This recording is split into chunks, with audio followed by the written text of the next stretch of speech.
નમસ્કાર, જય ભીમ બધાને.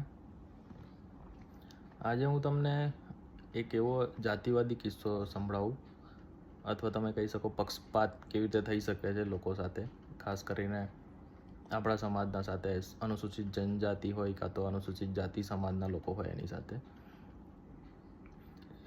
આ વાત લગભગ 2008-9ની છે.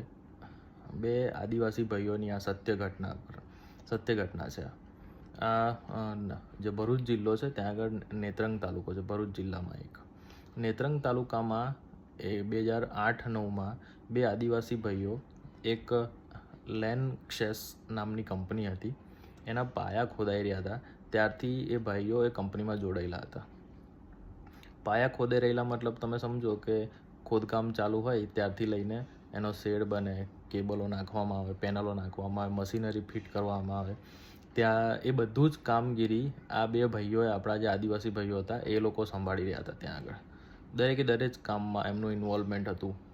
અને એવા છોકરાઓ છે કે જે પોતે એકદમ ડેડિકેશનથી કામ કરનારા છોકરાઓ. એ ટાઈમે ત્યાં આગળ જ્યારે પ્લાન્ટ ઇન્સ્ટોલ થઈ રહ્યો હતો લેનક્ષસ કંપનીનો, એ કંપનીનો જે એ ટાઈમે જે હેડ હતો, ત્યાંનો મેનેજર હતો, એનું નામ ઠક્કર હતું. ઠક્કર સરનેમ છે એટલે લગભગ ગુજરાતી હતો, અને તેનો ગુજરાતી હોય એટલે આ ઠક્કર સરનેમ લગભગ બ્રાહ્મણોની હોય છે. એ મેનેજરે 2 થી 3 વર્ષ સુધી આ બંને આદિવાસી ભાઈઓ જે આપણા હતા એમની પાસે ભરપૂર કામ કરાયું. પ્લાન્ટ ઇન્સ્ટોલેશનથી લઈને પ્લાન્ટ ચાલુ થયો ત્યાં સુધી અને એ ટાઈમે સૌથી વધારે મહેનત હોય છે કોઈ પણ કંપનીને ઇન્સ્ટોલ કરવા માટે. અને આ જે કંપની છે MNC કંપની છે. ત્યાં આગળ બે આદિવાસી ભાઈઓ એટલી મહેનત કરી અને પ્લાન્ટ ચાલુ કરાયો. ત્યાં આગળ ખુલ્લામાં કેબલો પડી રહ્યા હોય તો કોઈ દિવસે કેબલની ચોરી નહીં, કોઈ કોપરના મટીરિયલની ચોરી નહીં, ત્યાં સુધી એ લોકોએ તકેદારી રાખી. એટલી નિષ્ઠાથી ને એટલી સત્યનિષ્ઠાથી, એટલી ઈમાનદારી ત્યાં આગળ પ્લાન્ટ ચાલુ કરાયો એનો.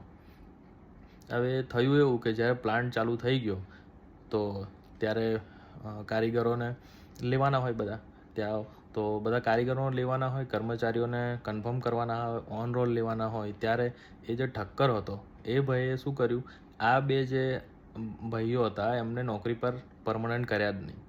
અને એને જ્યારે પ્લાન્ટ ચાલુ થયો ત્યારે કેટલાક માણસોની જરૂર પડી, 5-6 માણસોની સ્ટાર્ટિંગમાં જરૂર પડી, તો બહારથી કેટલાક કારીગરો લેતા આવ્યો, એના ઓળખીતા કેટલાક લઈ આવ્યો. એમ કરીને એને મશીનરી ચાલુ કરી દીધી અને પ્લાન્ટ સ્ટાર્ટઅપ કરી દીધું અને ઉદ્ઘાટન કરાવવાનું ચાલુ કરી દીધું. જે પેલા લોકોને નોકરી લાગી હતા, જે બીજા લોકોને, એ લોકોને ઓન રોલ કરી દીધા અને આ બે આદિવાસી ભાઈઓને કન્ફર્મ ના કર્યા. હવે વિચારો, જે લોકોએ